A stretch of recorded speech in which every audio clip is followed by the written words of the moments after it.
Hello guys, this video tutorial is all about octal number system. So before we proceed with the basic octal operations, let us first understand what is an octal number system. The octal number system is the base 8 number system and it uses only the digits 0, 1, 2, 3, 4, 5, 6, 7. So all in all, there are 8 basic digits in the octal number system. So meaning to say, these are only the valid digits that we are going to use when we are operating octal number system. Alright, so we now proceed with the first operations in octal, which is the octal addition. Now, how do we add octal numbers?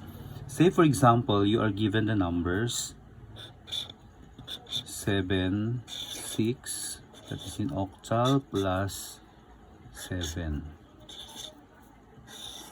So given the number 76 plus 7, how do we add these octal numbers?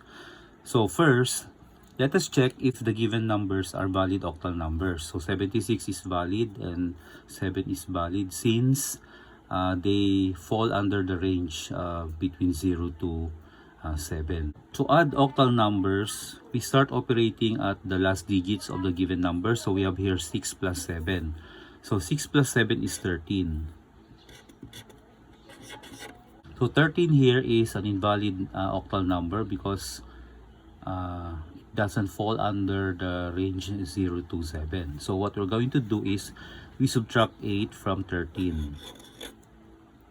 So we subtract 8 because we are in base 8. So subtracting 8 from 13 gives us 5. So the answer would be put here as our first digit, and the number of times we subtracted 8 will be our carry. So in this case, we only subtracted 8 once, so we carry 1. Okay, and then we add 1 plus 7, that is 8. Again, 8 is invalid, so we are going to subtract again 8. So 8 minus 8 is 0. So 0 will be our second digit. So since we subtracted 8 once, again we carry 1 and then we bring down 1. So 76 plus 7 is 105 in octal.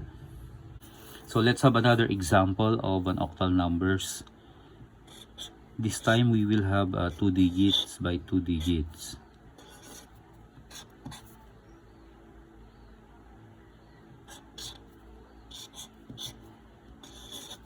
So say for example, you are given 45 plus 74 in octal. Let us now add these numbers. So we have 5 plus 4, that is 9. 9 is invalid. Again, we subtract 8. This yields 1. So we put 1 here. And then the number of times we subtracted 8 is 1. So we carry 1. And then we add 1 plus 4, that is 5 plus 7, 12. 12 is again invalid. So we need to subtract 8 again. Subtracting 8 from 12 gives us 4. So that is 4 here. So the number of times we subtracted 8 is 1. So we carry 1. And then we bring down 1. So 75 plus, so 45 plus 74 in octal number is 141. So let's have another example. This time we have 3 numbers. So say for example, you are going to add 34 plus 67 plus 56. So in this case, we are adding 3 numbers, 34, 67, and 56. So again, to start adding the numbers, we have to, again to start, we have 4 plus 7 plus 6. So we have 4 plus 7 is 11 plus 6, that is 17. So we subtract 8. So 17 is an invalid octal number. So we subtract 8. This gives us, so 17 minus 8 is 9. So if you notice, 9 is still an invalid number. So again, we subtract 8. So the rule here is you keep subtracting 8 until it becomes a valid octal number. Okay? So we have here 1. So we put here 1. So the number of times we subtracted 8 is twice. So that is carry 2. Okay, so the number of carry depends on the number of times we subtracted 8 until it becomes a valid octal number. Then we proceed. So 2 plus 3 is 5, plus 6 is 11, plus 5 is 16. So 16 again is an invalid number. So we subtract 8. This gives us 8.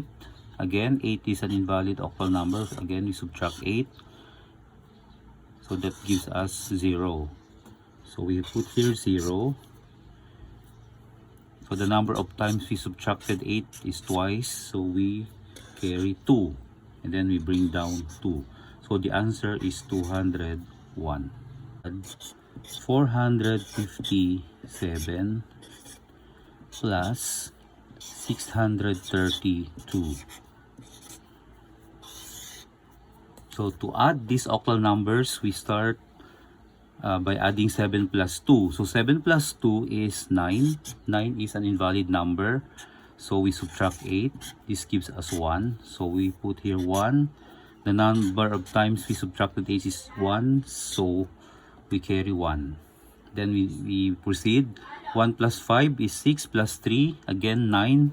So we will follow this. So that is 1. Again, the number of times we subtracted 8 is 1. So we carry 1. And then we proceed. 1 plus 4 is 5 plus 6. That is 11. So 11 is invalid. We subtract 8, which gives us 3. So that is 3. We subtracted 8 once, so we carry 1. So that is bring down 1. So the answer is 1, 3. Now to check our answers, let us consider our first example, which is 45 plus 74. Again, this is in base 8. So we need to convert this to a number system which we are familiar with. So in that case, that is the decimal number system. So how do we convert these numbers 45 and 74 to decimal so that we can check if 141 is correct? Okay. So to do that, we have to multiply 45 to the exponents of 8. So we start by multiplying it by 8 raised to 0 and then by 8 raised to 1. So in mathematics, we know that any number raised to 0 is equal to 1 and any number raised to 1 is that number. Okay, so applying these rules, let us now convert 45 to decimal. So we have here 5 times 8. 8 raised to 0 is 1 times 5. That gives us 5. And then we have 8 raised to 1 is 8 times 4. We have 32. So the answer is 37. So in decimal, 45 is 37. Okay. So but how about 74? Again, we do the same. We have 74 times 8 raised to 0 times 8 raised to 1. So this is 8 raised to 0. That is 1 times 4. That is 4. This is 8 times 7 is 56. That gives us 60. So therefore, we are actually adding 37 and 60. So in decimal, this should give us 7, 9. So 97. Now let us check if 141 is 97 in decimal. So again, we convert 141 by exponents of 8. So we have 8 raised to 0. We have 8 raised to 1 and then we have 8 squared. Okay, so 8 raised to 0 is 1 times 1, that is 1. 8 raised to 1 is 8 times 4 is 32. And then we have 8 squared is 64 times 1, that is 64. So this is 4, 5, 6, 7. And then 3 plus 6 is 9.